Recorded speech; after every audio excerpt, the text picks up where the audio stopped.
Mega వారసుడైన 'Ram Charan Teja' దాదాపుగా పెళ్ళైన 10 ఏళ్ల తర్వాత ఒక చిన్నారి పాపకు దంపతులిద్దరు అంటే 'రామ్ చరణ్', 'ఉపాసన' దంపతులు 'క్లీంకారా'కి జన్మనిచ్చారు. అయితే నిజానికి 'రామ్ చరణ్', 'ఉపాసన' ఇద్దరు కూడా ధనం పరంగా కానీ, బ్యాక్‌గ్రౌండ్ పరంగా కానీ సూపర్ సెటిల్డ్. కానీ 'ఉపాసన', 'రామ్ చరణ్' ఇద్దరూ కూడా వాళ్ళ తల్లిదండ్రులకి కొంతవరకు దూరంగా ఉంటూ, 'రామ్ చరణ్' తన సొంత కాళ్ళ మీద నిలబడుతూ, తన సొంత సినిమాలో సక్సెస్‌ని సాధించడమే కాకుండా, మరొక వైపు 'ఉపాసన' కూడా వాళ్ళ ఒక హాస్పిటల్స్ అన్నిటికి కూడా అటు కామినేని హాస్పిటల్స్ కానీ, ఇటు వేరే వాళ్ళ మదర్ సైడ్ హాస్పిటల్స్ కానీ, అపోలో హాస్పిటల్స్ కానీ వీటన్నిటికీ ఆమె డైరెక్టర్ అయినప్పటికీ కూడా, తన సొంత కాళ్ళ మీద తను నిలబడిన తర్వాత, అలాగే 'ఉపాసన'కి సంబంధించిన తన హెల్త్ విషయం కూడా అంతా సెట్ అయిన తర్వాతే వాళ్ళు బిడ్డను జన్మనివ్వాలనుకున్నారు. అది కాస్త 10 ఏళ్లు పట్టినప్పటికీ కూడా మంచి పండంటి బిడ్డకు 'ఉపాసన' జన్మనిచ్చింది. వయసు తనకి కొంచెం లేట్ అయినప్పటికీ కూడా పాప మాత్రం చాలా ఆరోగ్యంగా, ఎంతో ముద్దుగా పుట్టింది. ఇదే విషయాన్ని కుటుంబ సభ్యులు నిర్ణయించారు. అయితే నిజానికి 'రామ్ చరణ్ తేజ' 'ఉపాసన'ని పెళ్లి చేసుకున్న సమయంలో 'ఉపాసన' మీద, 'రామ్ చరణ్' మీద చాలా ట్రోలింగ్ వచ్చింది. డబ్బు కోసం పెళ్లి చేసుకున్నాడు. లేకపోతే ఇంకా వేరే వేరే చాలా శృతి మించిన కామెంట్స్ కూడా 'ఉపాసన' అలాగే 'రామ్ చరణ్ తేజ' దంపతులు ఎదుర్కొన్నారు. కానీ వాటన్నిటిని చాలా ధీటుగా తీసుకున్న 'ఉపాసన' మొదటిగా తన అధిక బరువుని, ఎక్కువగా ఉన్న ఒళ్ళుని తగ్గించుకుని చాలా అందంగా హీరోయిన్‌కి ఏమాత్రం తగ్గని ఒక అద్భుతమైన అమ్మాయిలాగా తనను తాను మలుచుకుంది. అటు హెల్త్ విషయంగా ఎన్నో ఎన్నో రకాలుగా తను బయట వాళ్ళకి తన వెబ్‌సైట్ రూపంలో కానీ, అన్నిటి రూపంలో తను సలహాలు కూడా ఇవ్వడం మొదలుపెట్టింది. అయితే నిజానికి 'ఉపాసన' గారి తాతగారికి నలుగురు కూతుళ్ళే. వాళ్ళకి మగ సంతానం లేదు. అయినప్పటికీ నలుగురు కూతుళ్ళని ఆయన ఎంతో గొప్పగా పెంచారు. ఒకళ్ళ మించి ఒకళ్ళు, ఒకళ్ళ మించి ఒకళ్ళు వ్యాపారాల్లో కానీ, లేకపోతే బయట వ్యవస్థలో కానీ అద్భుతంగా స్థిరపడ్డారు. అయితే ఇక 'క్లీంకార' పుట్టిన తర్వాత కూడా 'క్లీంకారా'ని బయట ప్రపంచానికి చూపించలేదు.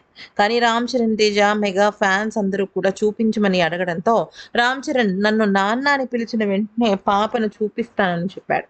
అయితే ఇక 'క్లీంకార' పుట్టిన తర్వాత 'రామ్ చరణ్ తేజకు' 'RRR' cinema super duper success అవ్వడమే కాకుండా, ఆ సినిమాకు సంబంధించి ఆస్కార్ అవార్డ్ కూడా వచ్చింది. అయితే ఇక పాప పుట్టిన తర్వాత ఒకదాని తర్వాత ఒకటి, ఒకదాని తర్వాత ఒకటి వాళ్ళకి శుభవార్తలే వినిపించాయి. కానీ మొట్టమొదటిసారి 'రామ్ చరణ్ తేజ', 'ఉపాసన' రెండవ సంతానం విషయంలో అంటే అప్పటికే రెండో సంతానం గురించి 'రామ్ చరణ్' ఏం చెప్పాడంటే, "మాకు ఇంట్రెస్ట్ ఉంది. మేము త్వరలో రెండో సంతానాన్ని కూడా ప్లాన్ చేస్తున్నామని" చెప్పాడు. అయితే మొట్టమొదటిసారి మెగాస్టార్ చిరంజీవి తన మనసులో ఉన్న కోరికను బయటపెట్టారు. అయితే తన ఇద్దరు కూతుర్లకు ఇద్దరిద్దరు చొప్పున నలుగురు కుమార్తెలు, తనయుడు 'రామ్ చరణ్‌కి' ఒక్కగానొక్క కూతురు 'క్లీంకార'. దాంతో చిరంజీవి ఫ్యామిలీ మొత్తం అమ్మాయిలే ఉన్నారు. 'రామ్ చరణ్' తర్వాత కొణిదెల వారసత్వాన్ని, చిరంజీవి లెగసీని, మెగా వారసత్వాన్ని కొనసాగించే వారసుడు ప్రస్తుతానికి లేడు. మెగా ఫ్యాన్స్ అదే విషయం మీద చాలా మదన పడ్డారు. కానీ ఇప్పటివరకు చిరంజీవి లేదా 'రామ్ చరణ్' ఇదే విషయాన్ని ఎప్పుడూ కూడా బయట చెప్పలేదు. కానీ మొదటిసారి మెగాస్టార్ చిరంజీవి వ్యాఖ్యలు ఇప్పుడు పెద్ద దుమారాన్ని లేకున్నాయి. ఎందుకనంటే ఇంట్లో మొత్తం అమ్మాయిలే ఉన్నారు. ఒక అబ్బాయి కావాలి అంటూ బహిరంగంగా ఆయన కోరుకున్నారు. రాజా గౌతమ్ అలాగే బ్రహ్మానందం ముఖ్య పాత్రలో నటించిన 'Brahma Anandam' cinema pre release ఈవెంట్‌కు మెగాస్టార్ చిరంజీవి గారు పాల్గొన్నారు. ఇక ఈ సినిమాలో బ్రహ్మానందం తాత పాత్రలో కనిపిస్తూ ఉండగా అంతా కూడా బానే ఉంది. ఈ సమయంలో బ్రహ్మానందం మాట్లాడుతూ తన మనవరాలు, మనవడి ముచ్చట్లు పంచుకున్నారు. అదే సమయంలో చిరంజీవి మాట్లాడుతూ ఇంట్లో మొత్తం అమ్మాయిలే ఉండడంతో లేడీస్ హాస్టల్‌లో వార్డెన్‌లా ఉన్నట్టుందని సరదాగా వ్యాఖ్యలు చేశారు. చుట్టూ అమ్మాయిలే ఉన్నారు. ఒక మగ పిల్లాడు ఉండడు. అందుకే ఈసారైనా మగ పిల్లాడిని కనరా చరణ్.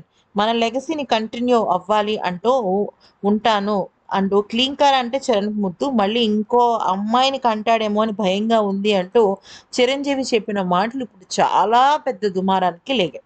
ఎందుకనంటే పుట్టే బిడ్డ అమ్మాయా? అబ్బాయా? అని తెలుసుకునే విషయం గానీ, ఆ విషయంలో మనం చేయగలిగింది గానీ ఏమీ లేదు. అయితే తదుపరి సంతానానికి కాస్త గ్యాప్ తీసుకునే అవకాశాలున్నప్పటికీ, గ్యాప్ ఎంత తీసుకున్నా మగపిల్లాడే కావాలి అని అనడం కరెక్ట్ కాదు అంటూ చాలామంది వ్యాఖ్యానించారు. అయితే దాదాపుగా దాదాపుగా ఎన్నో సినిమాలు చేసిన మెగాస్టార్ చిరంజీవి కు మనవరాలు పుట్టినా, మనవడిని పుట్టినా వాళ్ళు యాక్సెప్ట్ చేయాలని, ఆనందంగా స్వీకరించాలని, అంత బహిరంగంగా 'ఉపాసన', 'రామ్ చరణ్ తేజాల' విషయంలో అలా మాట్లాడకూడదని, చిరంజీవి ఇలా అనడంతో 'ఉపాసన' ఖచ్చితంగా చిన్నబుచ్చుకుంటుందని. ఎందుకనంటే ఆ అమ్మాయి గాని, ఆ అబ్బాయి గాని చేతుల్లో మన చేతుల్లో లేని విషయం దేవుడు ఎవరినిస్తే వాళ్ళని తీసుకోవటమే.